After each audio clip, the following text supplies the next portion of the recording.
Bueno, Edu, sabes que normalmente nos gusta empezar con una coñita, además siempre es improvisada, pero hoy quería empezar de una forma diferente y es porque, bueno, como sabéis, hace unas semanas, Kobe Bryant falleció y la verdad es que queríamos desde aquí pagarle un mínimo, una mínima memoria de todo lo que nos ha aportado y además una casualidad que es que hoy es el podcast número 24.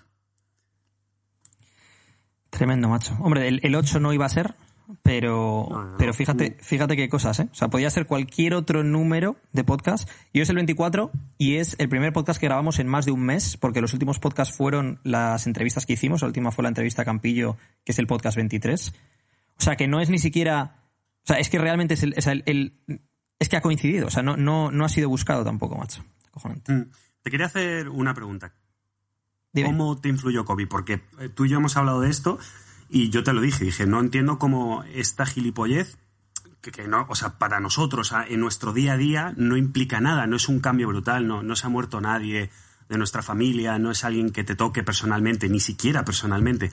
Y sin embargo, yo personalmente estaba bastante jodido y lo hablamos. Entonces, me gustaría saber el por qué a ti te tocó tanto. A mí lo de Kobe, lo que me ha impactado de Kobe, bueno, para cualquier aficionado al baloncesto que le gustase jugar y demás, pues yo crecí viendo jugar a Kobe Bryant cuando yo tenía mis 15, 16 de años. Kobe Bryant era la estrella de los Lakers, era el three-peat con Shaq y demás, ¿no? Y de Kobe me impactaron varias cosas en su momento. La primera, que en aquel entonces el que más talento natural tenía probablemente era Tracy McGrady, pero que Tracy McGrady nunca llegó a ser, bueno, fue All-Star 11 veces o algo así, pero nunca llegó a ser lo que era Kobe porque no tenía esa ética de trabajo, ¿no? Entonces, las historias de Kobe, cómo hablaban de Kobe otros jugadores estrella de la NBA, como Reggie Miller, como Vince Carter, como... Entonces, eso te impactaba mucho, ¿no? Y me impactó una cosa, y es que el padre de Kobe, que fue exjugador de la NBA, cuando Kobe era un niño, se fue a jugar a Italia al baloncesto. Y Kobe durante muchos años, en Italia, él jugaba al fútbol. De los 7 a los 13 años o algo así, hasta que volvió a Estados Unidos. Y lo que hacía porque él realmente, su pasión era el baloncesto, era jugar al baloncesto después de los entrenamientos de fútbol o algo así. O sea, es decir, porque dices, joder, criándote en Italia, ¿cómo has llegado? Porque claro, tú al principio piensas, vale, tu padre juega en la NBA, eres americano, tal, pues tienes acceso a lo mejor para poder... No, este tío, cuando estuvo en Italia, pues tuvo que buscar la vida, ¿no?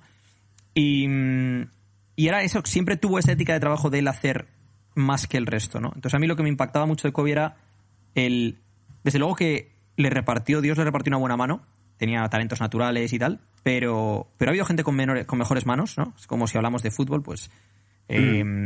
Cristiano yo no creo que tenga la misma mano que ha tenido Messi en cuanto a talento natural, y sin embargo ha sabido, a nivel de su carrera profesional probablemente sea incluso mejor que la de Messi en cuanto a títulos.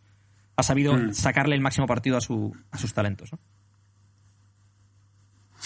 Yo, una de las reflexiones que hice, te voy a contar la que hice y la evolución, ¿no? Que es, la que hice era bastante pesimista, que es un tío que se ha roto la cara todos los días de su vida por llegar a ser el mejor en todo lo que hace, ¿vale? Os recuerdo que ganó un Oscar. A esos niveles llegamos, ¿no?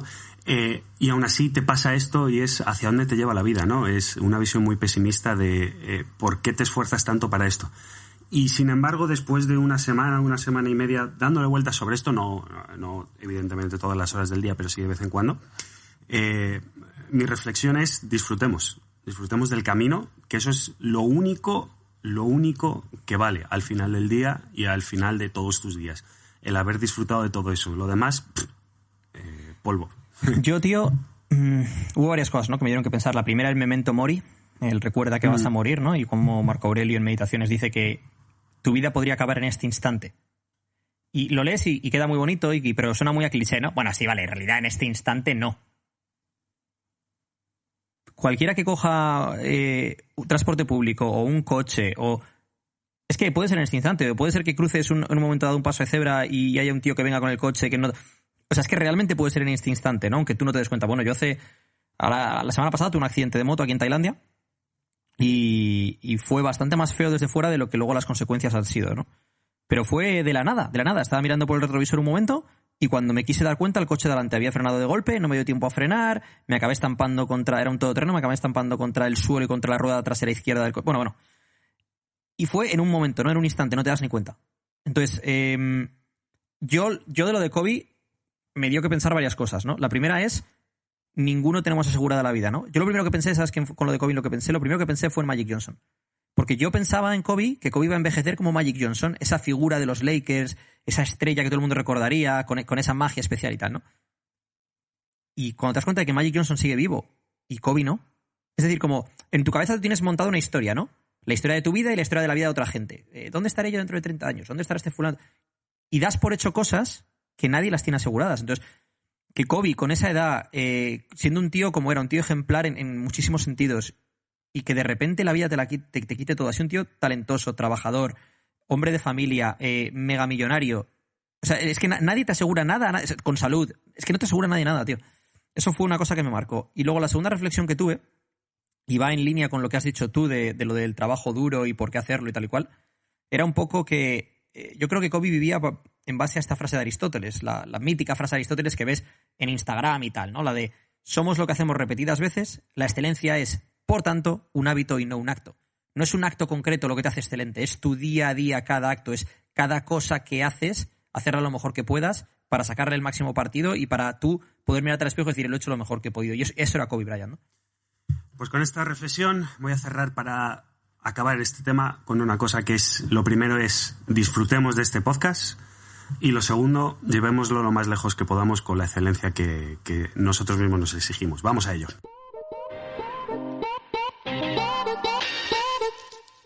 Muy buenos días, muy buenas tardes, muy buenas noches, dependiendo como siempre desde dónde nos escuches, cuándo nos escuches, en la plataforma que lo hagas. Recordaros, por cierto, así un pequeño abreviación, estamos en iVoox, estamos en YouTube y estamos en Spotify. Y como siempre tengo, enfrente de la pantalla... ¿Acabas de decir Spotify? ¿Como Spotify 5? Sí, no lo sé, probablemente. Bueno, Spotify. De hecho, he dicho iVoox y no sé si es iVoox, no lo sé, pero bueno. Es Spotify como Cabify, tío. Sí, lo sé. Que no sé ni por qué, eso no lo sé ni por qué, pero bueno, si alguien me lo explica. Sí, ya, dejarlo en los comentarios. Bueno, y como siempre, enfrente tengo a Eduardo Barreche Uren. Edu, ¿qué tal? ¿Cómo estás? Pues muy bien en Tailandia. Llevo aquí 5 semanas.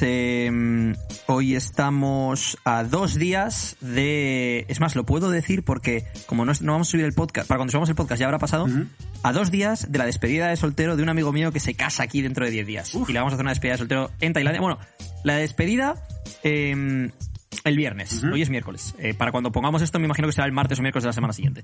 Así que muy bien, vienen todos mis amigos a Tailandia. Despedida, viaje, boda y tal, y luego nos vamos a Bali, mi novia y yo. Y hasta ahora he estado aquí un mes, macho, haciendo Muay Thai en AKA Thailand. Nice. Ya he visto los vídeos, ya me has estado contando. ¡Qué cabrón eres! La verdad que pasándomelo como un enano, disfrutando mucho, dándome cuenta de lo torpe que soy. Una cosa que me di cuenta es... Porque yo siempre he sido un tío muy atlético. Desde pequeño en el colegio y todo, pues era de los mejores en deportes y tal. Siempre he sido un tío muy atlético. Pero ya tengo 34 años. Ya no tengo 18. Y ahora me acuerdo cuando, por ejemplo, una época que hice un poco de kickboxing con 18 años y, bueno, es que mis patadas volaban. También venía de 12 años de taekwondo y tal, ¿no? Pero la agilidad, la potencia, el cardio, que no tengo ya ahora. Y aunque me noto relativamente atlético, ahora me doy cuenta de una cosa, tío. Y es, cuando tienes 18, 20, 25 años, estás en tu punto álgido en muchas características. Por ejemplo, la fuerza la puedes seguir desarrollando más adelante o tal, pero a nivel de agilidad, de explosividad, y no te das cuenta en ese momento, tú crees como que te castigas a ti mismo pensando que no es suficiente o quieres más y no te das cuenta de que estás en tu mejor momento y ahí es cuando lo puedes aprovechar, ¿no? Ojo, y la capacidad de aprendizaje también, ¿eh? Acuérdate lo fácil que era... También la plasticidad que tienes, claro, a nivel mental. Uno de los cabrones de los monitores, a mí y a mi novia nos llamaba Robocop.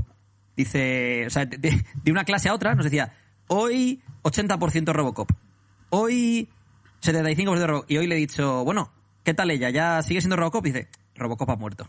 Como diciendo, ya se le ve suelta, dinámica y tal, ¿no? Sí, pero bueno, simplemente para decir eso, que muy bien, que aquí en Tailandia y que...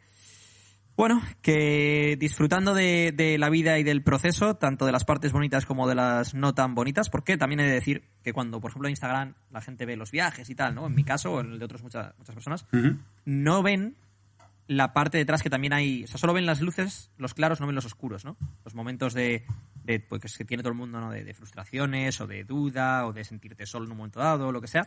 Entonces, desde aquí no quiero lloriquear ni nada por el estilo, no es mi estilo, Simplemente quiero decir que lo que veáis por Instagram, que os creáis la mitad de la mitad, ya no mío, sino de la mayoría de la gente en cuanto a los highlights de su vida. La vida de la gente no son todo highlights, no son todo fotos de revista. Exacto. Y de hecho, bueno, una de las cosas clásicas es a qué hora hacemos nuestras llamadas de trabajo. La mía es hora perfecta, que es a la 1:30 de la tarde, la hora en Dublín. ¿Tu hora cuál es? A las 8:30 normalmente hacemos las llamadas últimamente. Y cuando estábamos, sin embargo, cuando estaba en Miami, las llamadas las hacíamos como a mis 8 de la mañana, que era tú, pues eso, como tu 1 de la tarde o algo por el estilo, ¿no? Al final es, pues menos mal que no estoy en Corea o algo así, macho, si no estaría jodido. Pero, fíjate la llamada ya a las 11 de la noche. Pero bueno, que eso es algo mínimo, ¿no? La verdad que me siento un privilegiado por poder hacer lo que hago, por poder ganarme la vida. Que es de esto, hoy vamos a hacer una sesión de preguntas y respuestas, y de esto hablaremos luego. Una de las preguntas va en torno a esto. Pero Carlos y yo hemos hablado de esto mucho, que nos sentimos unos privilegiados por ganarnos la vida haciendo algo positivo por la gente y no vendiendo metadona como Walter White. Aunque él ganase más pasta que nosotros, la verdad, para engañarnos. Sí. Pero bueno. ¿Y de qué vamos a hablar hoy? Porque es un podcast que nos vamos a salir un poco del ordinario, ¿no?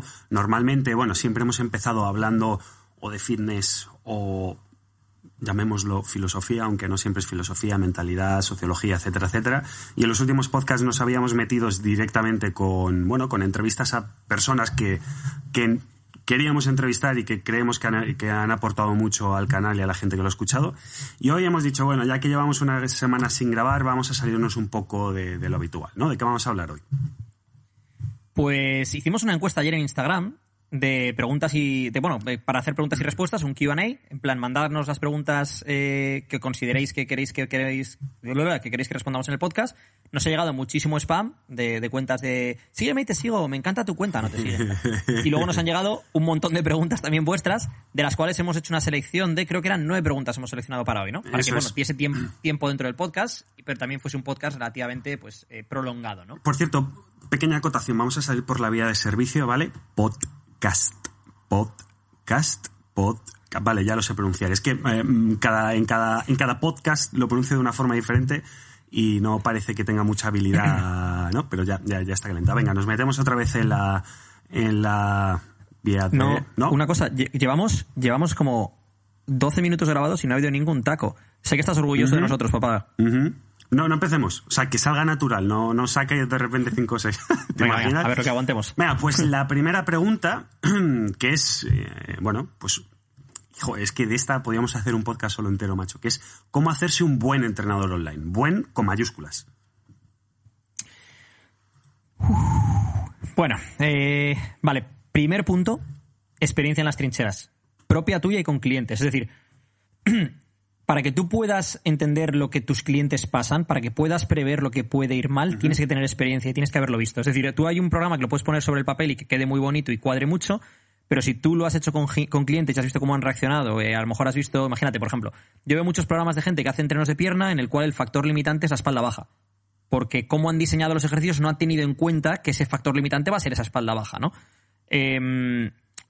Esto puede pasar con otros muchos tipos de programas. Entonces tú tienes que tener experiencia tuya propia en las trincheras para saber las sensaciones y demás, y luego con clientes. Ese es el primer punto. Punto número 2. Tienes que ser muy, con mayúsculas, bueno en programación de entrenamiento. ¿Y qué quiere decir con esto? Que tienes que entender, primero los principios que rige la programación de entrenamiento, entender por qué eliges unos ejercicios u otros, por qué eliges un tempo u otro, entender por qué eliges unos descansos u otros, qué estímulo estás buscando, tener buenos conocimientos de anatomía, de biomecánica. Al final todo esto es lo que englobaría el cómo programar adecuadamente, ¿no? Siguiente punto, yo creo que sería saber dónde te puedes encontrar baches en el camino y cómo lidiar con ellos. Y cómo lidiar con ellos tanto a nivel técnico como a nivel psicológico. Hay veces que un cliente tuyo, por ejemplo, no va a seguir bien un programa o un plan de nutrición y le vas a tener que dar un toque, o a veces que le vas a tener que ser comprensivo con esa persona porque las situaciones que está viviendo en ese momento en su vida, a lo mejor estrés o demás, lo último que necesitas es que le eches un rapapolvo, ¿no? Entonces tú tienes que prever lo que puede ir mal y qué hacer al respecto. Claro, y esto se linka mucho con la primera, que es la experiencia, porque, es decir, nosotros podemos hacer el típico árbol de decisiones, ¿no? Si a un cliente le falla esto, sales por un lado o por el otro. Si al cliente le falla esto, pues tomo esta decisión y la otra.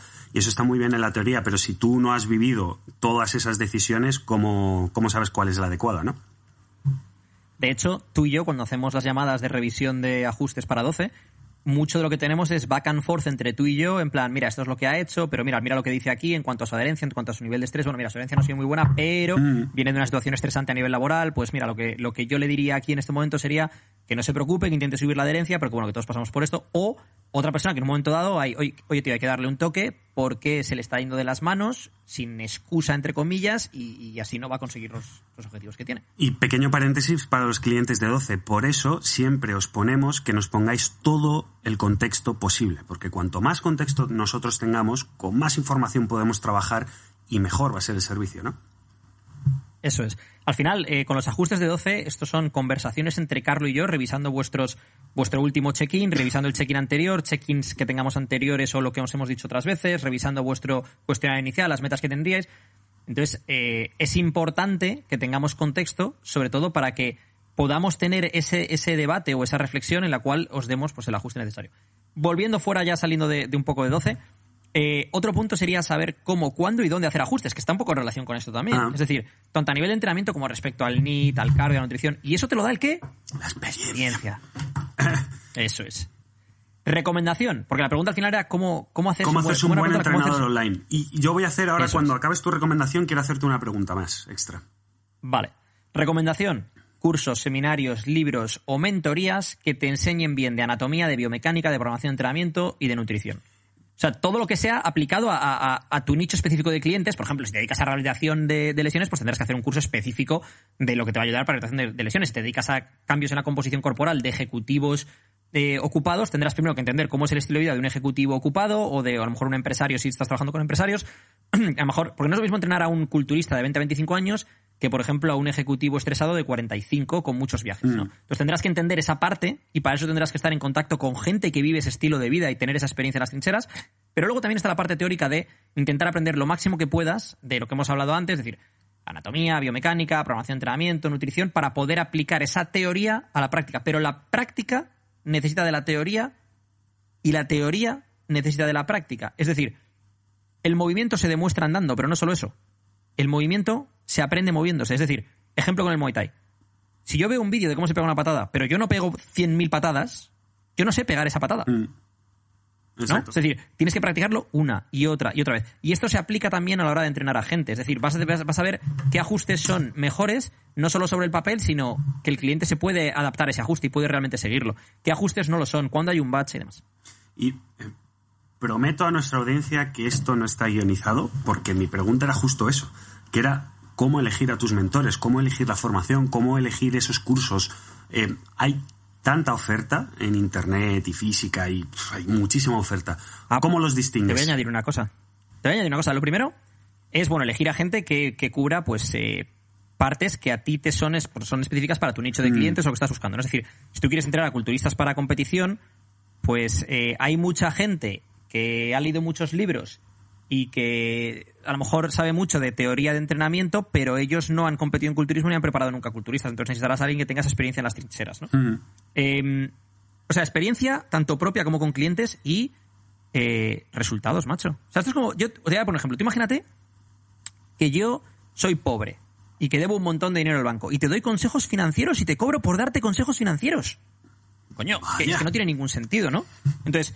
tendrás que tener pues una serie de resultados en el nicho en el que sea. Un tío que se dedica a rehabilitación de rodilla, pues no son resultados de composición corporal, son resultados de rehabilitaciones de rodilla. Un tío que se dedica a entrenar a gente para mejorar su rendimiento en un deporte específico tendrá que tener conocimientos de ese deporte, haberlo practicado él o ella seguramente y haber desarrollado una experiencia con deportistas en ese ámbito, creo yo, vamos. Así que, niños, cuando veáis gente con muchos seguidores en Instagram, no significa que sean buenos entrenadores, ¿vale? Es que más, no tiene absolutamente nada que ver. Quiere decir que eres bueno en marketing. O sea, eres bueno en marketing. Exacto. Eres bueno en redes sociales. O tienes una estética brutal, o una serie de cosas que combinan. Y ojo, todos mis respetos porque seas capaz de haber generado una audiencia así.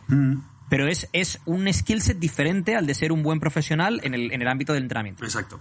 Bueno, vamos a la segunda pregunta, que es de esas que supongo que te suelen llegar muy, muy de vez en cuando a tus redes sociales.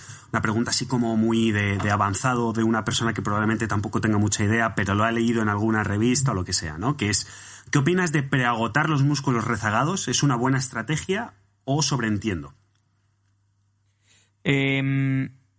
Yo creo, me imagino que que nos llegó mal la pregunta o a lo mejor te la pasé yo mal. Me imagino que será o sobreentreno. O sobreentreno, pero sí, puede ser. Entonces, bueno, lo primero, diferenciamos entre prefatiga, que de hecho es una metodología de entreno, cuando haces, por ejemplo, biseries y haces prefatiga, incluso puedes hacer postfatiga, y activación. Yo soy fan en general de activar los músculos que están rezagados y que seas capaz de contraerlos bajo la resistencia de la pesa o del cable o lo que sea que estés utilizando, ¿no? Pero preagotar y activar son cosas distintas. Creo que activar tiene su sitio en cualquier momento de una programación, mientras que prefatiga tiene su sitio cuando estamos buscando un estímulo específico en un momento dado. Y normalmente ese estímulo va a ser de tipo metabólico. Es decir, va a ser... lo que quieres es, por ejemplo, cuando haces triseries o haces biseries y tal, lo que estás buscando es ese bombeo, esa acumulación de metabolitos en el músculo y demás. Pero si estás haciendo, por ejemplo, un 5x5, un entrenamiento de fuerza, no tiene sentido que prefatigues, vas a mover menos peso, probablemente lo muevas peor a nivel de patrón de movimiento y demás. Entonces tienes que encontrar activación sí, prefatiga tiene su sitio en una programación, pero no siempre. Sobre entrenamiento. Habría que hablar por dos partes. Bueno, primero, si tendría sitio o no esto, tendría que ver con el tipo de estímulo que estés buscando en esa fase en concreto de entrenamiento. Eso es lo primero. A lo mejor buscas un estímulo del sistema nervioso central en un entrenamiento de fuerza. A lo mejor buscas un estímulo de hipertrofia funcional. A lo mejor buscas un estímulo más de tipo metabólico y lo que buscas son, pues eso, estrés metabólico, más bombeo, repeticiones más altas y tal. Y ahí sí que tendría a lo mejor más sitio esto, ¿no? Pero habría que diferenciar entre estrés sistémico y estrés local. Por un lado está el estrés sistémico al que sometes a todo tu organismo, y eso muchas veces no se tiene en cuenta a la hora de hacer programaciones de entrenamiento. Hay gente que hace programas que pone una barbaridad de series a lo mejor y es en plan, no, bueno, pero es que hace no sé cuántas de pierna, no sé cuántas de... Imagínate en un full body, no sé cuántas de pierna, no sé cuántas de espalda, no sé cuántas... Sí, cabrón, pero es que has puesto 40 series, es que a nivel sistémico el organismo no es capaz de lidiar con eso. Y luego el estrés local, ¿no? Ponerte, por ejemplo, 25 series de pecho. Es que a lo mejor a nivel local el pectoral no es capaz de lidiar con eso. Entonces serían dos tipos de estreses distintos que tendríamos en cuenta a la hora de hablar de sobreentrenamiento. Segunda sorpresa del día, y esta te la he dejado votando, no has dicho ni un taco, para empezar, y segundo, no has dicho todavía la palabra depende. Porque ahí sí te la he dejado votando para el depende. Sí, se me la has dejado huevo ahí para... No, sí, pero he querido entrar un poquillo en el charquillo. Tercera pregunta, y esta es un clásico, o de cachondeo, no sé lo que es, pero estoy interesado en la respuesta de todas formas, que es, ¿se puede adelgazar bebiendo 4 litros de cerveza los viernes y los sábados? Reformulo, ¿4 los viernes y los sábados? ¿O entre los dos? ¿O cada uno? Claro, eso es lo que yo quiero saber. Eso es lo que yo quiero saber. O sea, más que nada por saber, pues, o sea, eres una puta máquina, tío. Bueno, tío, tía, no sé, o sea, quiero decir, no recuerdo si esto nos lo ha mandado un chico o una chica, pero es que esto me pega mucho de jugador de rugby. Desde aquí un saludo a todos los jugadores de rugby, no os lo toméis a mal, pero ya sabéis que el tercer tiempo es un clásico, sí. Eso es. A ver, teóricamente, vamos por partes. ¿Se puede adelgazar bebiendo 4 litros de cerveza? Sí. ¿Te lo estás complicando? Mucho. ¿Es óptimo? Desde luego que no. Entonces, aquí tendríamos que hablar de varios factores. El primero, déficit calórico. Si no estás en déficit calórico porque te has bebido esos 4 litros de cerveza, no vas a adelgazar. Si estás en déficit calórico, a pesar de esos 4 litros de cerveza, perderás peso.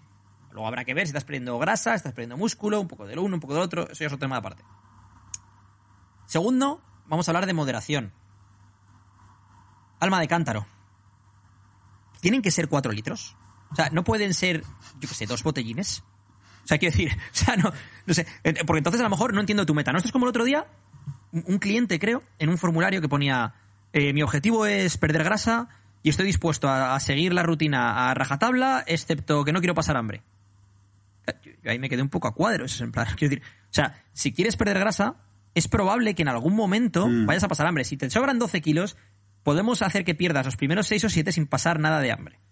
Pero llegará un momento, a lo mejor, cuando ya te quedes al final, o sea, al final de esa pérdida de grasa, según lo seco que quieras llegar a estar en el que sí que es posible que pases hambre. Y esto va en línea con lo de los 4 litros de cerveza, ¿no? Si te sobran 20 kilos, probablemente puedas beber 4 litros de cerveza y si arreglas en lo que haces el resto de la semana, todavía puedes perder grasa. No es lo óptimo, pero es probable que seas capaz y de que estés en déficit calórico. Cuando ya estás más seco, más complicado lo veo, este planteamiento.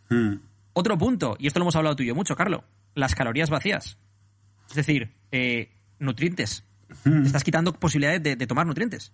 Eso lo hemos hablado mucho porque, bueno, yo por mi estilo de vida, pues oye, los fines de semana siempre me gusta salir y tomarme una copa, aunque ya casi no bebo tantas copas, sino... 4 litros de vodka. No, 4 litros de vodka, no. Fíjate, me he pasado el whisky, tío. El whisky solo por 2 motivos. Porque es mucha menos cantidad de lo que vas a meter y segundo, porque no estás metiendo el extra ese de Coca-Cola y de no sé qué, y de no sé cuánto y de no sé cuánto, ¿no? O sea, whisky on the rocks. Whisky on the rocks. O ni siquiera sin No, rocks. con rocks. Sí. Con rocks, sí. Y claro, el problema... ¿Has probado el Proper 12? Hombre, ya que estás en Irlanda. Por supuesto. De hecho, antes de mudarme a Irlanda, ya me compré una botella. Me la trajeron por las Navidades del año pasado. Y me la cepillé en 2 noches. No os la cepillamos... Jameson... cambia el discurso. No os la cepillamos... Jameson o Proper 12. Esto es como Madrid-Barça, Jameson o Proper 12. Por marca Proper 12, porque Conor mola. Por sabor Jameson. De momento, también hemos de decir que Proper 12 es una marca que lleva que 1 año, 2 años, mucho, tienen que evolucionar muchísimo. Un par de 3 años, desde 2016, cuando, ¿o no? ¿Cuándo hizo la pelea McGregor? ¿4 años de hacer ya? Con Mayweather, la pelea de McGregor con Mayweather fue en 2016 o 17. 17 creo, pero no te lo aseguro. Joder, macho, cómo pasa el tiempo, ¿eh? Sí. Vale, luego habría que hablar de recuperación, de cómo ese alcohol afecta a tu recuperación, probablemente incluso de cómo afecta a lo que vas a comer ese día o el día siguiente, bueno, y demás, ¿no? Pero bueno, más allá de esto, que es una pregunta que me parece de risa, o sea, he decidido contestarla ahora. Normalmente este tipo de preguntas, cuando me las mandáis por Instagram, no es que os bloquee, pero no os contesto. Porque es en plan, mira, no tienes la seriedad como para que te conteste esta pregunta, ¿no? Pero bueno, queríamos meter un poquito un toque de humor también en el podcast y tal. ¿Y se puede perder grasa bebiendo alcohol? Sí, se puede, pero la moderación es importante y luego también tienes que saber si es lo óptimo o no es lo óptimo, qué estás dispuesto o dispuesta a sacrificar y, importantísimo, cuál es tu punto de partida, cuáles son tus metas y cuál es el time frame en el que quieres conseguirla. Si quieres una transformación brutal en 8 semanas o en 12, olvídate. A progresión a largo plazo, pues bueno. Bueno, vamos con la cuarta pregunta, a la que voy a añadir una segunda pregunta al final, que es la pregunta original ¿es necesario tomar suplementos para conseguir una transformación? Y mi apéndice sería, ya que estamos, te lo pregunto, ¿qué se considera por suplemento y qué no se considera por suplemento? Interesante. Vale, bueno, lo primero, no es en absoluto necesario tomar suplementos para conseguir una transformación. Los suplementos son para... Qué mal, no me gusta nada lo de... nunca digo eso, pero bueno. Los suplementos son para suplir deficiencias o para mejorar el rendimiento o la recuperación. Y ahí es donde entra a contestar tu pregunta, ¿no? Los suplementos son para suplir deficiencias. Por ejemplo, minerales, vitamínicas o, por ejemplo, sustancias como la creatina que comiendo carne roja la vas a tomar en determinada cantidad, pero es muy pequeña, entonces decides suplementarte con ella y mejora tu rendimiento, ¿no? Pero yo, por ejemplo, la proteína de suero lo veo más como nutrición, como una nutrición... que es... ¿Cómo se dice esta? Es que me pienso en inglés a veces, tío. ¿Eficiente? Que es como muy... No, es... Bueno, como que te lo hace fácil, ¿no? Es decir, puedes llevar proteína de suero en cualquier momento, asegurarte que tu consumo proteico sea el adecuado, la absorción es más rápida y demás, ¿no? Entonces, por ejemplo, la proteína de suero no la veo tanto como un suplemento. Ahora bien, tema de los suplementos. Hay algunos que son completamente... no te diría absurdos, pero es un poco tirar el dinero, y hay otros que, bueno, te pueden ayudar en función de lo que estés buscando, ¿no? Por ejemplo, el magnesio y el zinc influyen en un montón de procesos del cuerpo y te ayudan mucho a nivel de recuperación, sobre todo el magnesio con el tema de por ejemplo, calambres o de mal sueño y demás, ayuda muchísimo. La proteína en polvo, como hemos dicho, no la considero tanto un suplemento como la considero parte de la nutrición. Omega 3, en caso de que no comas suficiente pescado azul. Vitamina D3, en caso de no exponerte a la luz del sol o de que vivas en un país como Irlanda, que está Carlos ahí, entonces pues no te dé mucho el sol y a lo mejor tomar vitamina D3 sería interesante.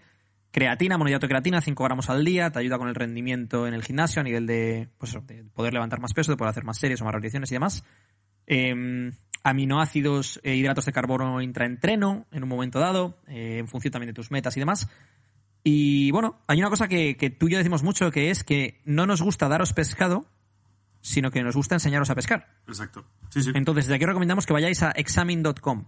examine.com. Examine.com. Es una página que lo que hace es elaborar y... elaborar y... ¿Cómo se dice después la palabra, tío? Bueno, estudios independientes, pero elaborar y... Hoy estoy... Ahí me pillas. No estoy, Bueno, elaborar y evaluar luego estudios independientes sobre determinados suplementos para ver qué es lo que realmente funciona, lo que no...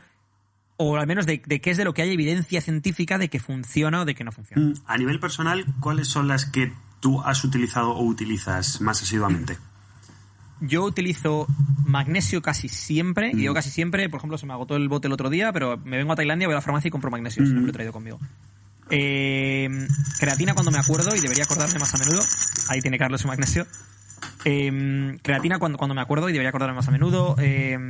Aminoácidos intraentreno y proteína en polvo postentreno. Más allá de eso, pues hay momentos de mi vida en los que pues a lo mejor añado vitamina C postentreno que ayuda a la recuperación. Puedo añadir fosfatidilserina en un momento dado para la recuperación o para ayudarme pues también en el reposo. Puede ser tomártela después de entrenar o antes de dormir.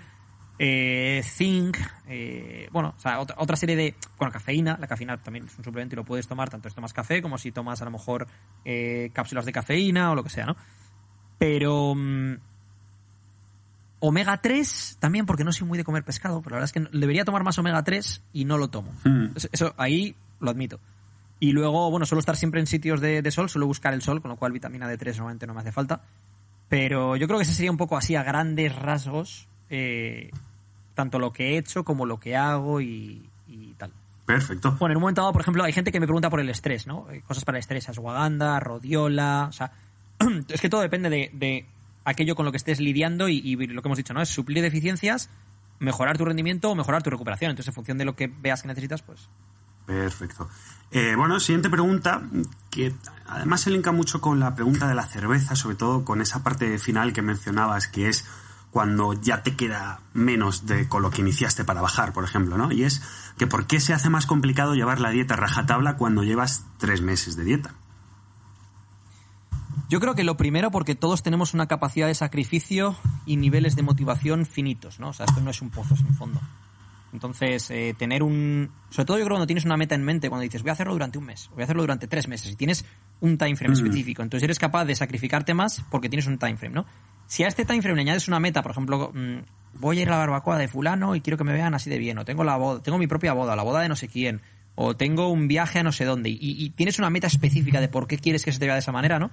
El otro día, por ejemplo, una chica me escribió que le interesaba apuntarse a nuestros programas de entrenamiento porque tiene su graduación este año y quiere en las fotos de su graduación, que las va a tener para toda su vida, pues verse de una determinada manera, ¿no? Y me pareció súper interesante, porque me parece mucho más interesante, y esto lo hemos hablado en podcast de fitness anteriormente, el por qué quieres, por ejemplo, ganar músculo o perder grasa o ambas cosas, más interesante que cuánta grasa quieres perder o cuánto músculo quieres ganar. Es el por qué. ¿Qué por qué hay detrás? ¿Cuál es tu motivo? Eso es lo que te va también a llevar a conseguir unas cosas u otras, ¿no? ¿Qué pasa?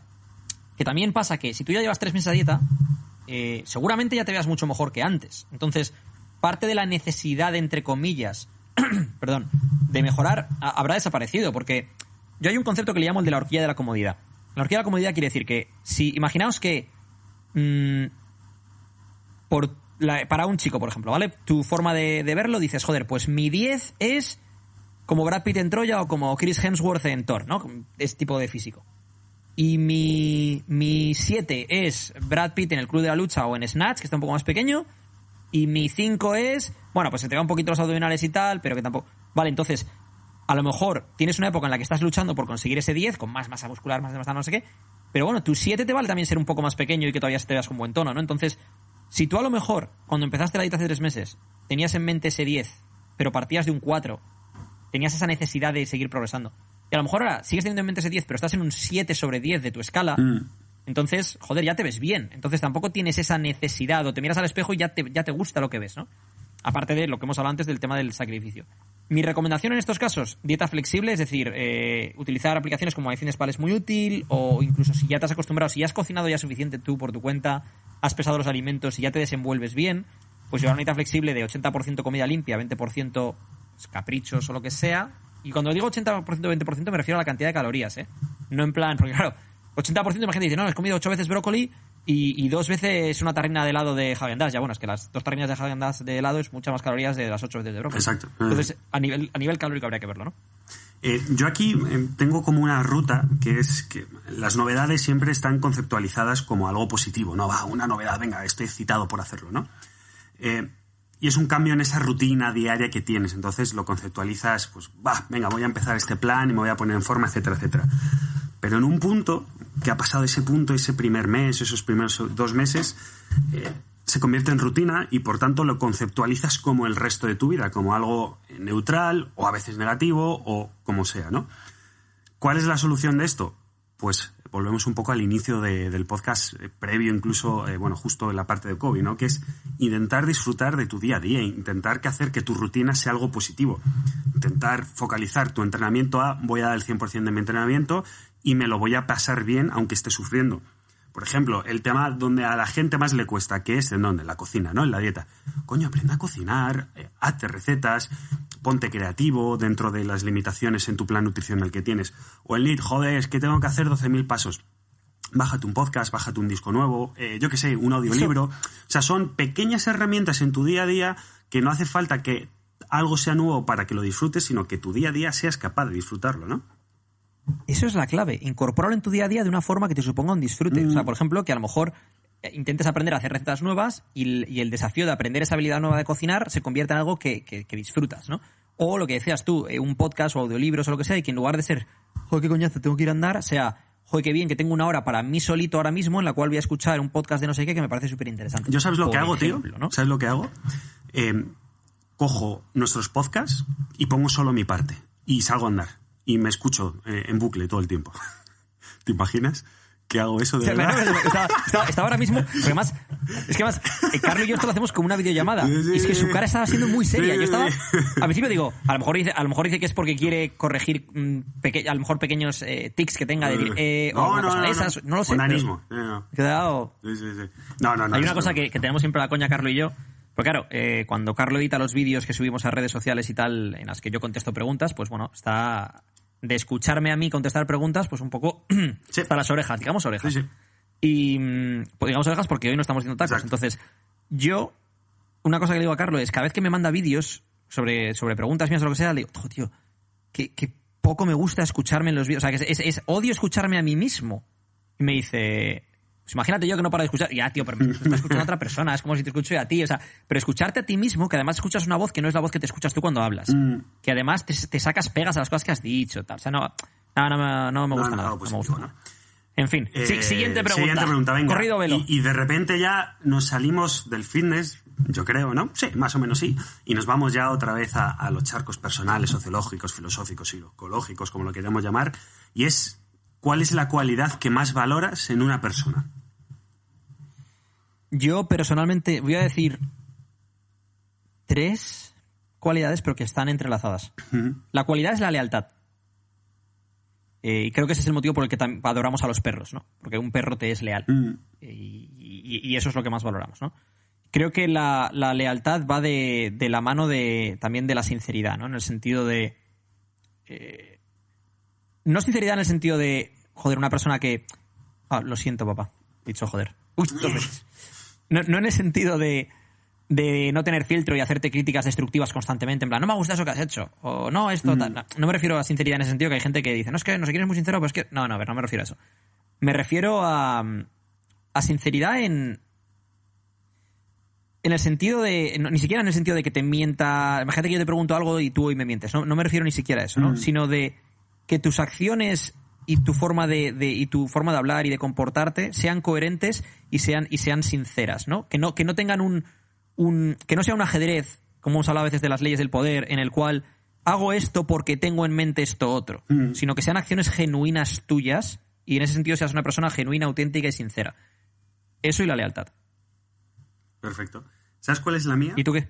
La mía es, a ver cómo explico esto, la capacidad de contradecirse intelectualmente. Eso es lo que más valoro. Bueno, evidentemente lo que has dicho tú también, pero no me voy a repetir, ¿no? Pero... Es en plan, yo valoro a la gente que intelectualmente es muy abierta de mentes y es capaz de debatir consigo misma. Aunque sean unos hijos de puta. Exacto, sí. Pero básicamente es eso, ¿no?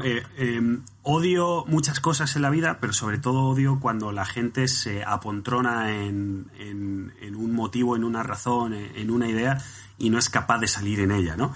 Y es algo que me molesta mucho porque a mí soy la persona antítesis de eso, ¿no? Tengo ideas en la cabeza, que tú y yo lo hemos hablado, ¿no? Pues tengo ideas de un lado y del otro, hablando de política de un lado del otro, hablando de economía de un lado del otro, hablando de sociología de un lado de otro, porque no soy capaz de decir esto no o esto sí de forma firme, ¿no? Y no sé si es positivo o no, pero me enorgullezco mucho de ser así. Por tanto, cuando una persona es de esta forma, bueno, pues yo la quiero en mi equipo, por decirlo de alguna forma, ¿no? Me encanta la frase esa de le quiero en mi equipo.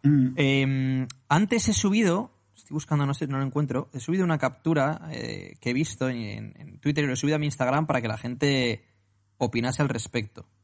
Entonces, déjame que la busque, porque te voy a explicar también, porque a partir de ahí he tenido una conversación con un par de personas en Instagram.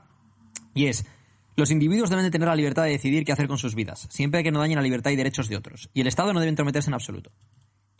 Lo interesante de esto es que desde un punto de la libertad todos estamos de acuerdo. Pero cuando hablamos de... Hay 3 palabras, yo creo, que a todo el mundo le inspiran valores nobles, ¿no? Todo el mundo quiere enorgullecerse de que enarbola la bandera de esas palabras. Una es libertad, la otra es justicia y la otra es igualdad. Y el problema es que estas 3 palabras son como 3 cabos que cada uno tira hacia un lado. No siempre van una de la mano de la otra, porque, en primer lugar, si hubiese igualdad, entonces no hay libertad. Es decir, hay igualdad absoluta, no hay libertad absoluta. Libertad absoluta, no hay igualdad absoluta, ¿no? Entonces habría un debate, no quiero entrar ahora en un debate económico o socioeconómico de esto, porque podríamos tirarnos mucho tiempo con esto y además llevarnos el debate a donde no habría que llevárselo en cuanto a lo que es este podcast, que es contestar preguntas y un poco como dardos, ¿no? La justicia es un concepto que no es un concepto absoluto, porque a lo mejor a una persona le parece justa la igualdad y a otra le parece justa la libertad. Entonces, estas 3 palabras son palabras que todos como llevaríamos en el pecho enorgullecidos y que de hecho hay una cosa que me da mucho por el culo, lo siento papá, ya me he metido en canción con los tacos, y es que los políticos, todos de un bando y de otro, se apropian estas palabras y se atacan unos a otros con estas palabras. Es decir, yo soy el representante de la igualdad de todos los ciudadanos de tal de no sé qué, y por hecho, y esto quiere decir que como yo soy ese, pues tú eres el de la desigualdad, hijo puta. Otro, yo soy el de la justicia de no sé qué, o el de las libertades de los ciudadanos. Entonces, como yo soy el de las libertades, automáticamente digo que tú eres el que va en contra de... Pero bueno, ¿qué es esto? O sea, ¿te has apropiado tú de la palabra? ¿Tú quién eres para apropiarte de esa palabra? ¿Y tú quién eres para decirme a mí, a este o al otro, que como tú eres esto, yo no...? Ese es el problema, que vivimos políticamente y sociológicamente en la era de los titulares, en la era de, bueno, pues ser capaces de absorber la mínima información posible para tomar una decisión rápida. Entonces, eso, en este caso hablando de los políticos, es un verdadero problema, porque lanzan mensajes muy simples, lanzan soluciones muy simples a cuestiones que son muy complejas y que son con situaciones y problemas que llevan dándose la historia de la humanidad, y que si hubiera una situación que fuera fácil, una solución que sea simple, ya se habría tomado, ¿no? Desde luego, desde luego. Y además, el tema con todo esto es el populismo, ¿no? Barato. Tanto por un lado como por el otro. Y al final, cuando decimos, no, es que no sé qué partido es populista o no sé qué otro es populista, ¿no? Al final son populistas todos. Es que al final todos lo que te están dando es una medida que lo que buscan es la aprobación del pueblo. Otra cosa que no me mola nada, por ejemplo, con el tema del populismo como tal, es cuando algunos partidos políticos o individuos se las dan de que ellos hablan en nombre del pueblo. Pero ¿tú quién eres para decir que hablas en nombre del pueblo? Es decir, por ejemplo, a no sé qué partido le han votado 10 millones de personas. Perfecto, tú hablas en nombre de a lo mejor esas 10 millones de personas, pero a otro partido le han votado a otras 7, a otro 3, a otro 12. Sí. Yo qué sé. Pues hablarán. O sea, ¿tú quién eres para decir que tú hablas en nombre del pueblo? O tú eres el que tiene potestad sobre la palabra pueblo y sobre lo que piensa el pueblo. En fin, no quiero entrar en este tema, pero... Esto no es un charco, esto es un océano. Esto es un charcazo, eso es. Pero me ha gustado mucho el apunte que has hecho, porque nos lleva a esto. Y yo creo que todo el mundo tiene esa contradicción intelectual, cualquiera que tenga dos dedos de frente, ¿no? Que tenga luces, tiene esa contradicción intelectual, porque estas 3 palabras, creo que todos queremos la mejor representación de estas 3 palabras, que, bueno, las palabras de un poco la Revolución Francesa, ¿no? Pero se contraponen entre sí. Tú a lo mejor quieres libertad de 1 a 10, 7, pero igualdad 9. Yo a lo mejor quiero igualdad 7, pero libertad 9. Tu concepto de justicia y el mío no son exactamente lo mismo, precisamente por esa diferencia de visualizar la libertad y la igualdad. Y creo que ahí es donde el debate tiene que ser menos emocional entre unos y otros, porque una cosa que no me gusta nada de los debates políticos es que automáticamente es como... Vale, o sea... Tú imagínate que tú defiendes la igualdad y yo la libertad. Entonces tú dices que yo soy un cerdo anarcocapitalista libertario, porque lo único que me importa es la libertad, y entonces lo que me importa es tener yo, por ejemplo, más dinero y que no me lo quiten y que el otro no sé qué. Y entonces, automáticamente es como a lo mejor yo valoro mi libertad individual de tomar mis propias decisiones por encima de la igualdad de todo el mundo en determinadas cosas, no en todo. A lo mejor yo estoy de acuerdo con igualdad de oportunidades, pero no con igualdad de resultados. Y entonces ahí es donde entramos en ese debate, ¿no? Imagínate que entonces yo te digo a ti que tú vives en los mundos de Yuppie porque la igualdad de resultados es injusta, porque entonces le estás quitando Robin Hood, le quitas el dinero al que lo ha ganado por su cuenta, no sé qué, lo que sea, ¿no? Y yo creo que el problema es cuando lo tornamos en ese debate emocional, en lugar de decir, vamos a ver, ¿por qué esta persona piensa que esto vale más que esto? Primero, ¿cuál es tu background socioeconómico? O sea, ¿de qué estrato socioeconómico vienes tú? ¿En qué ambiente has crecido? ¿En tu casa, escuela, amigos, demás? ¿Qué has estudiado? ¿Qué conocimientos tienes? Y a partir de ahí intentar pues llevar el debate a un punto más racional, menos emocional, intentando entender todas las partes.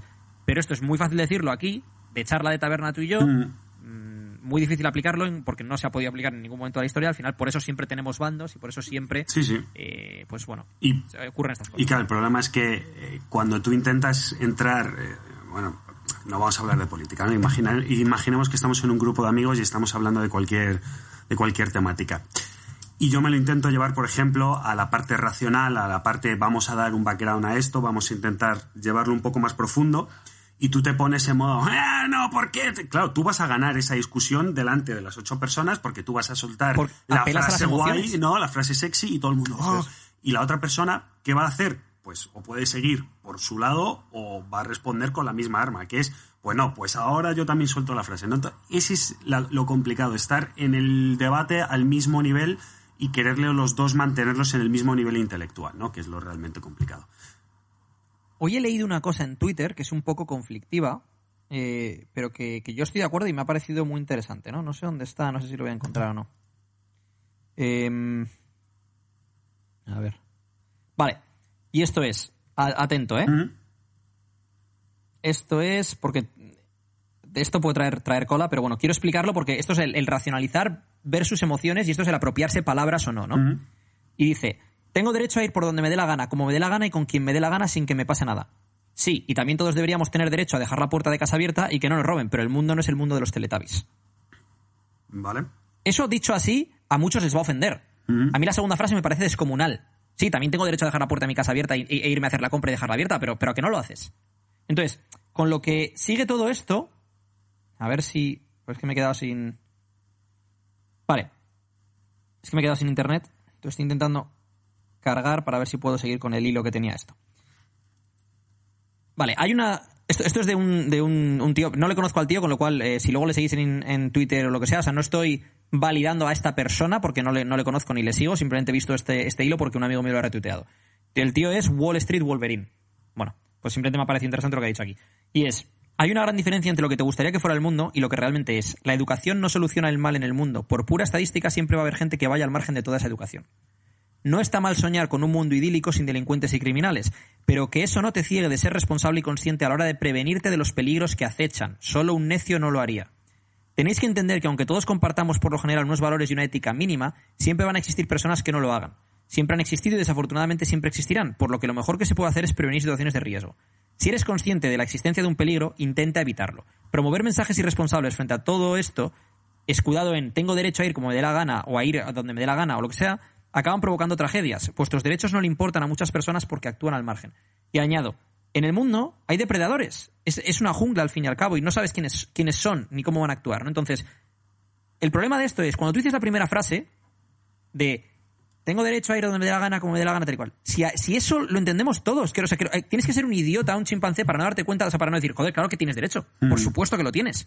O sea, pero el punto interesante de esto es cuando alguien dice, bueno, pero es que no deberías hacerlo porque automáticamente parece que vas en contra de las libertades, parece que vas en contra de la igualdad, y es en plan, no, a ver, no te apropies de la palabra libertad ni de la palabra igualdad. Yo estoy hablando de sentido común, lo que decías tú, ¿no? Del background intelectual, de decir, no, es que yo puedo ir a ver un partido del Barça al Camp Nou con una camiseta del Madrid y teóricamente tengo derecho a que nadie me diga nada ni me pase nada, pero es probable que me digan algo. Seguramente, como poco. Entonces, a donde quiero llegar con esto es a ese punto en el cual tenemos que tener pensamiento crítico y analizar, sobre todo, me interesa mucho la parte esta de... Hay una cosa, esto en inglés se llama God Terms, que es lo que hemos hablado de justicia, igualdad, libertad. y ves como los políticos, y muchas veces no solo los políticos, sino incluso en debates televisivos y demás, determinados personajes se intentan apropiar, tanto de un bando como de otro, se intentan apropiar de estas palabras porque eso te llega a un punto emocional a ti como telespectador o como oyente o lo que sea, ¿no? Entonces, lo que decías tú antes, se llevan la conversación a un punto emocional más que a un punto crítico o a un punto racional. Entonces, da la impresión de que si yo soy el que defiende la justicia y yo estoy debatiendo contigo, automáticamente tú eres el injusto. Si tú eres el que defiende la igualdad y yo debato contigo, automáticamente yo soy el que está en contra de la igualdad. Esa es un poco la impresión que intentan dar, ¿no? Entonces, lo que me resulta más importante de esto, y por esto me he metido en este charcazo ahora mismo, respecto a lo que Carlos ha dicho antes, es tenemos que ser esos que tienen pensamiento crítico y que sabemos ver cuándo nos pone una cortina de humo, cuándo nos la intentan colar y cuál es el trasfondo de las cosas que ocurren. Es decir, el que yo, por ejemplo, en un momento dado diga no deberías de ir al Camp Nou con una camiseta del Madrid, por ejemplo, no quiere decir que yo no crea que tengas derecho a ir. Quiere decir que yo, por ejemplo, como amigo, te doy un consejo. Oye, tío, yo si fuera tú, no haría esto. ¿Por qué? Porque a lo mejor tiene unos riesgos que de otra forma podrías evitarlos y disfrutar del partido de la misma manera, ¿no? Yo ahí incluso deconstruiría un poco más, que es, yo creo que hay dos debates claros, que es, y no se deben de mezclar, y ese es el problema de Twitter, claro, que es tan fácil mezclar y desmezclar. Un apunte rápido. Dime. El otro día vi una entrevista de Ricky Gervais en Skavlan y decía Ricky Gervais que Twitter es como si tuvieras un muro con todo lo que la gente escribe en los cuartos de baño públicos. Sí, exacto, sí. Es terrible. Y claro, yo deconstruiría en dos debates, que es el primer debate, cómo debería ser la cosa, ¿vale? Una vez que hemos acabado de cómo debería ser la cosa, cuáles son los ideales a las que como sociedad nos tenemos que agarrar para poder mejorar, etcétera, etcétera. Una vez hablado de ese debate, ya entramos en, por cierto, punto B. Las cosas son de esta forma. Vamos a hablarlo de esta forma, pero para mí mezclar ambos no es como mezclar las X y las Y, ¿sabes? Me encanta eso que has hecho. Lo primero es, vamos a hablar tú y yo, Carlos y Edu. ¿Cómo te gustaría que fuera la sociedad? Pues me gustaría... Vale, partimos de la base entonces, después de hablar de eso, es... vale, pues no eres un hijo de puta. Vale, pues tú tampoco. Vale, y ahora, ¿cómo es la sociedad en realidad? Pues es así. Vale, y ahora, ¿qué es lo que tú planteas para mejorarlo? Entonces el debate se convierte en un... A lo mejor lo que tú planteas, que es lo idóneo para solucionar la situación, no es lo mismo que lo que planteo yo. Pero ya hemos aclarado al principio que los dos buscamos esta mejora social. Exacto. Con lo cual ya dejo de pensar, eres un hijo de puta. Me ha encantado cómo has dividido eso como en dos capas, ¿no? En plan, la primera capa es el abrigo. Vale, y ahora la siguiente capa, ahora ya debajo, la camiseta. Pero no me mezcles abrigos con camisetas. Claro, no tiene sentido. Lo que pasa es que es muy fácil. Es bastante mala, lo he hecho bastante mal en este caso. No, pero que es muy fácil, ¿no? Bueno, vamos a salir del charco que nos ahogamos, tío. Bueno, y ahora la pregunta 8. La pregunta... Dale. Que es... y es que esto... Voy a hacer una coñita, que es... de hecho, creo que la pregunta original no sé si estaba formulada de esta forma. Que era cómo practicar el estoicismo. No sé si la pregunta... No, te has saltado una pregunta. Perdón. Vuelvo atrás. Que es... Una buenísima. Sí. La profesión no nos define, pero si volvierais a nacer, ¿qué seríais si no pudieseis elegir la misma profesión? Político. No. Es que, con todo esto que estamos hablando ahora... a ver, todo depende. Si fuera... A ver, me gustaría haber sido deportista profesional si mis habilidades físicas me lo hubieran permitido. Lo que pasa es que, por ejemplo, para los deportes en los que yo tenía más interés, a lo mejor no tenía dichas habilidades, porque a mí, por ejemplo, me interesaba más el baloncesto que el fútbol, por ejemplo. Entonces, no lo sé, la verdad. La verdad que estoy muy a gusto con quién soy y lo que hago a día de hoy. Tengo muchas cosas que mejorar para llegar a ser mi yo ideal, pero estoy... Es que te diría, me encanta, por ejemplo, lo que hace gente como Tim Ferriss, ¿no? O sea, Tim Ferriss en gran medida vive de sus inversiones. En su momento montó una empresa llamada Brainquicken, luego la vendió por una pasta, ha invertido en varias de las startups más exitosas. Luego, aparte de eso, tiene uno de los mayores podcasts del mundo, ¿no? Entonces, pero él ya, las cosas que hace las hace por gusto. O sea, él ya no tiene preocupación con el dinero para vivir. Y entonces, pues, le encanta investigar sobre el ser humano. Las capacidades físicas, las capacidades intelectuales, cómo responde, por ejemplo, el ser humano a los psicodélicos, cómo responde el ser humano a intentar... O sea, cómo podemos hackear el cómo aprender, por ejemplo, jiu-jitsu lo más rápido posible, cómo podemos hackear el cómo aprender un idioma lo más rápido posible, cómo podemos... Entonces me parece súper interesante lo que hace, ¿no? Pero él tiene esa libertad y esa creatividad... La creatividad la tiene suya propia, me imagino, pero esa libertad de desarrollar esa creatividad porque no tiene, por ejemplo, problemas económicos, eso es. Entonces no tiene que preocuparse de otra cosa. Y esto es como el vídeo ese de YouTube de Alan Watts, ¿no? De What if money were no object, ¿Qué serías si el dinero no fuese un obstáculo? La gente dice, yo sería pintor, o sería poeta, o sería escritor, o sería director de cine. Entonces, creo que esta pregunta de la profesión que no nos define, pero qué es lo que nos gustaría ser si volviésemos a nacer, habría que dividirla en, por un lado, si no hubiese dinero de por medio, ¿qué es lo que te gustaría a ti ser? Porque es distinto a lo mejor me dices, no, yo querría ser no sé qué, pero tienes en cuenta pues el estatus social, tienes en cuenta el dinero, tienes en cuenta si puedes vivir de eso. Vale, pero si eso se quitase de en medio, if money were no object, ¿qué serías? Sí. ¿Es una pregunta directa? Sí. Si el dinero no fuese un obstáculo, yo personalmente, y pudiese ser lo que quisieras, a mí me fliparía ser director de cine. No es mi sueño, porque sé que objetivamente, bueno, no es que llegue tarde, pero es complicado, muy complicado en muchos aspectos, pero sería eso sin lugar a dudas. ¿Tú? Pues no lo sé, es que yo soy muy de explorar distintas cosas en distintos momentos de mi vida. Ah, bueno, claro, esa es otra. Yo quiero ser director claro. de cine ahora, dentro de 2 años, sepa Dios. Claro. Y con 45 quiero ser piloto de avioneta. Claro. Yo por mi forma de ser, y yo sé que tú para eso eres igual, porque tú exploras muchas áreas muy distintas, tanto a nivel deportivo como intelectual, soy muy de querer explorar cosas. Una de las cosas que dice Tim Ferriss es que en 6 meses de trabajo intensivo puedes llegar a ser del 10% de los mejores en la gran mayoría de actividades, ¿no?, del mundo. Por ejemplo, imagínate que tú te pones a hacer 6 meses de 8 horas al día de jiu-jitsu. Pues puede estar entre el 10% de los mejores en 6 meses. A lo mejor en este caso es un poco exagerado, ¿no? Pero para llegar a estar en el 2% de los mejores, hablamos de más de 10 años. Entonces, la diferencia entre ser mejor que el 90% o ser mejor que el 98% son 6 meses intensivos o 10 años intensivos. Entonces, yo soy de los que le gusta hacer algo hasta que soy bastante bueno en eso y luego explorar otra cosa porque me encanta el proceso de aprendizaje y el ir descubriendo capas nuevas y entendiendo cosas nuevas y demás, ¿no? Entonces, por eso no te sabría contestar esta pregunta realmente. Sí. Bueno, pues pasamos a la siguiente, que ahora sí volvemos al estoicismo, a algo que parece Vamos allá. Dios mío, todos lados hay estoicismo ahora mismo. Está muy de moda en el cine esto.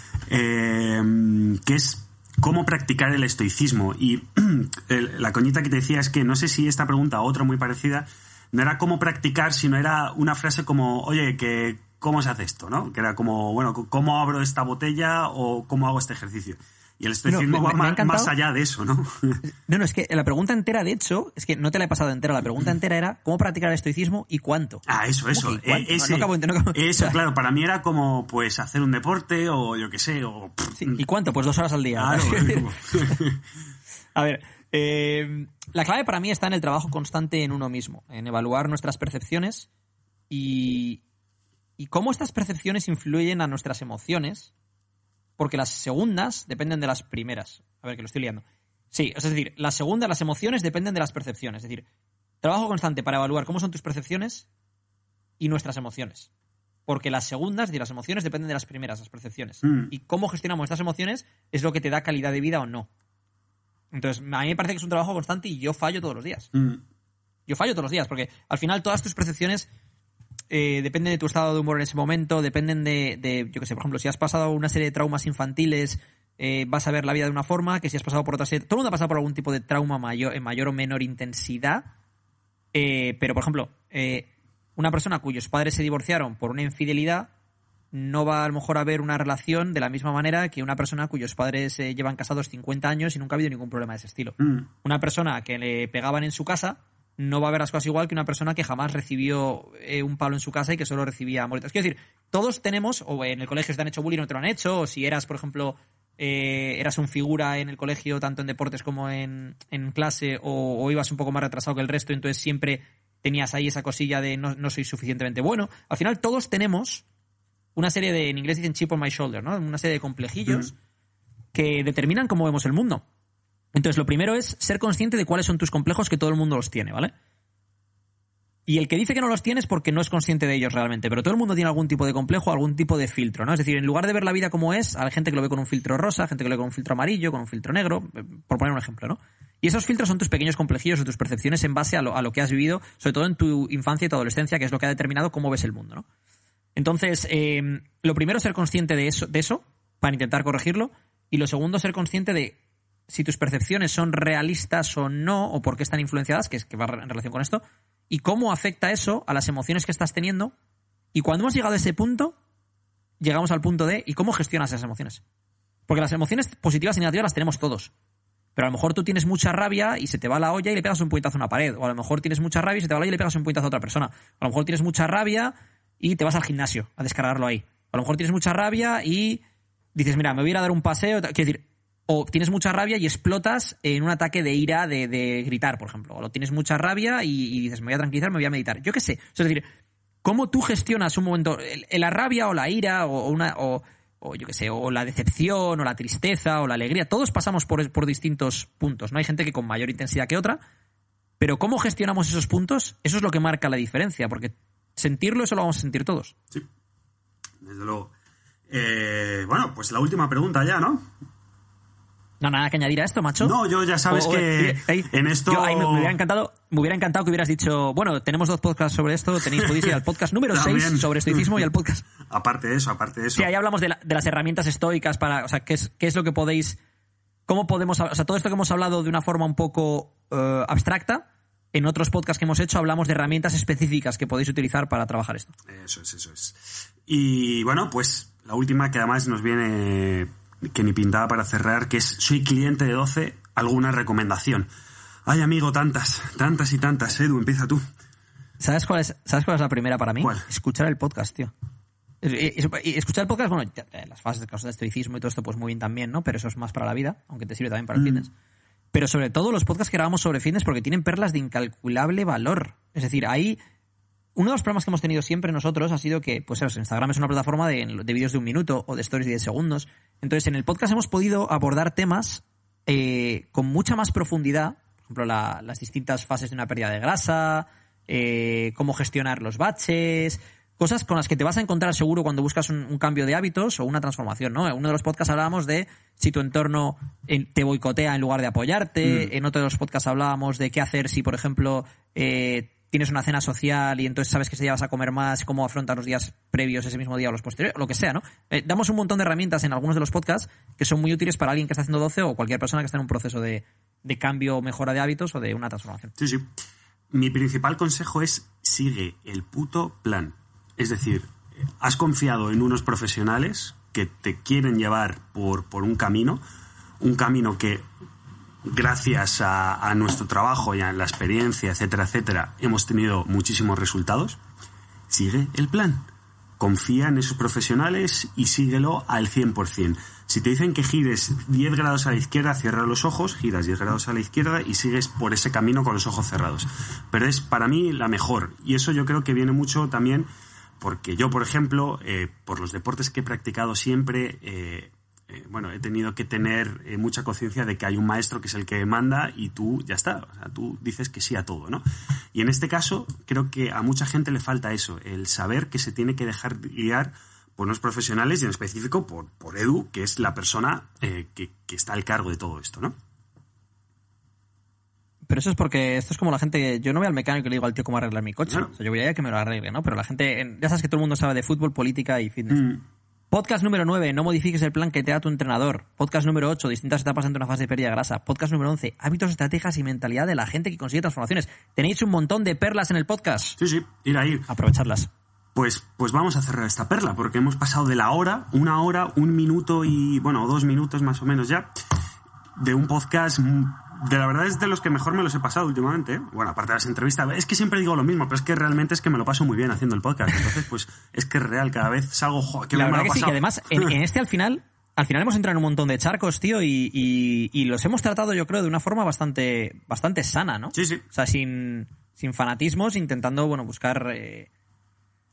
los abrigos y las camisas hemos estado buscando, ¿no? Sí, utilizar el pensamiento crítico para buscar también en lugar de buscar la paja en el ojo ajeno, ¿no? ¿Cómo es eso? No, ves la paja en el ojo ajeno, pero no ves la viga en el propio, eso ¿no? Pues intentar buscar, pues, tanto nuestros defectos como los de el que está enfrente y también las virtudes, ¿no? ¿En por qué no estoy de acuerdo? Pues a lo mejor no estoy de acuerdo, no porque tú seas un cabrón o yo sea un hijo de puta, sino porque por esto, por lo que sea. Creo que lo hemos afrontado bastante bien en este sentido y no es por darme una palmadita en la espalda, pero me ha gustado mucho y creo que el enfoque que ha tenido Carlo de dividir ese debate en 2 debates distintos, creo que esa es la clave de la política y ahí es donde falla todo porque todo el mundo tiene que pensar, es que los del otro bando son unos no sé qué. Y los del otro bando dicen, es que los de este bando son unos no sé cuántos. Y yo me apropio esta palabra y tú eres unos no sé cuántos. En lugar de pensar, vamos a ver, oye, doy por hecho que la mayoría de la gente no son unos cabrones. La gran mayoría de la gente querrá pues, el bien propio y el bien social, que de hecho suelen ir de la mano. Entonces, la diferencia está en cómo unos creen que pueden llegar a conseguir ese bien o cómo lo creen otros, y ahí es donde viene el debate. Y en lugar de tirar de emociones, deberíamos de tirar de intelecto. Me ha gustado mucho tu punto de las contradicciones, Carlos. Me halagas. Bueno, y... Es más, para cerrar el podcast, sí. rápido.